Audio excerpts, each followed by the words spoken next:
All right. So tonight my audience consists of No. Cheese. my dog.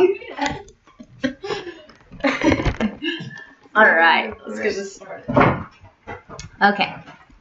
I want you to close your eyes and take a second days back in grade school. I think everyone can agree with me that school wasn't so bad until our teacher informed us that the very dreaded annual standardized test was coming up. We could never run away from it, nor could we have really studied for it, because we never knew what was going to be on it. Well, after making it through those what I considered to be dreaded days at the time, I now know that wasn't the case. What many people do not know about standardized testing is that they do indeed have a purpose, and we shouldn't be so quick to knock it down just because we don't like taking the test. There is a reason for these tests, and there are many facts and statistics that support that claim. So today I want to take a deeper look at what the purpose of standardized testing is, discover what the benefits are, and discuss what the desired goals and outcomes are from taking these tests. Standardized testing has been around long before I started going to school, and it has a long history of how it came to be utilized in education.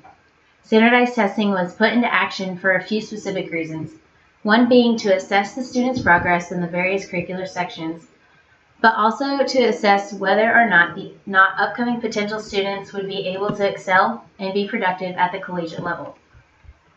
According to the National Education Association, Harvard President Charles William Eliot proposed a cooperative system of common entrance examinations that would be acceptable to colleges and professional schools throughout the country, in lieu of the separate examinations given by each school. This was the takeoff moment for standardized testing, and it has only grew from there. The National Education Association also stated that in 2001, the No Child Left Behind education reform was its expansion of state-mandated standardized testing as means of assessing school performance, which meant that students in elementary school and grade school would be tested each year to assure that no child would be left behind in each grade's curricular process. Schools today utilize standardized tests not only to test individual grade curricular achievement, but they also use testing as a prep for these collegiate entrance examinations, because the number of students wanting to go to college has skyrocketed throughout the past decade. So the need for standardized tests is very relevant for colleges in order to choose the best candidates who will thrive on their campus. Many people are quick to react negatively to standardized testing due to the sheer factor that they do not test every aspect of personality or intelligence that a child may possess, thus making the child feel inferior to his classmates if he didn't score high enough. However, many studies have been conducted to test the level of efficiency of standardized tests, and I would like to take a deeper look at what those studies have found. Studies have shown that standardized testing is very important for three specific reasons. It creates objectivity within the students, it allows for positive comparability, as well as allowing them to establish accountability within themselves. And after many years of comparisons among nations, recent studies have shown that Shanghai is one of the most successful societies when it comes to consistent test scores in math, science, and reading. They have been taking standardized tests for many, many years and have seen great results time and time again. Along with Shanghai, Hong Kong, Japan, Singapore, South Korea, and Finland have also been consistent in their test scores. These nations have shown that standardized testing is very beneficial if you prepare and take advantage of learning how to critically think. Yes, I do believe that child development within schools require much more than just learning how to critically think in math, science, and reading, but those things will be very advantageous to their future careers. As you can see, there are many studies that have shown the highly beneficial side to making our youth take standardized tests, but as author Richard Phelps once stated, public opinion polls have outnumbered research studies, and this is why standardized testing is seen negatively.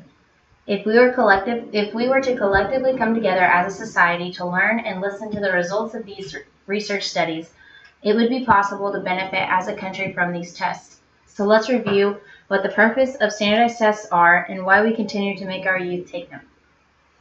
According to edglossary.org, a standardized test is any form of test that requires all test takers to answer the same questions or a selection of questions from a common bank of questions in the same way. And it is scored in a standard or consistent manner which makes it possible to compare the relative performance of individual students or groups of students. The main purpose of taking standardized tests is to assess students' academic accomplishments in school. It is a great determining factor of where the students stand in learning the specific curriculum for each grade. These tests are important in grade school because they allow the teachers to see the areas where their students are excelling and the areas where they could use some more guidance. And like I stated before, standardized tests are also very important to colleges because the results are a good indicator of whether or not that particular student is ready to take on the challenging responsibilities of college classes. In conclusion, when you take a closer look at the many studies conducted on standardized testing, it shows that there really are prominent benefits. If you open your eyes to search deeper than scrolling on Twitter or Facebook blogs, then you'll find the clear evidence that standardized testing is a small but very advantageous step in learning. We must remember that there is not just one piece of the puzzle that will solve all of our problems within the education system. There is so much that goes into students' overall development, and standardized testing is a small factor of just that. And here's my audience again. Say bye, Sash. Thanks, guys.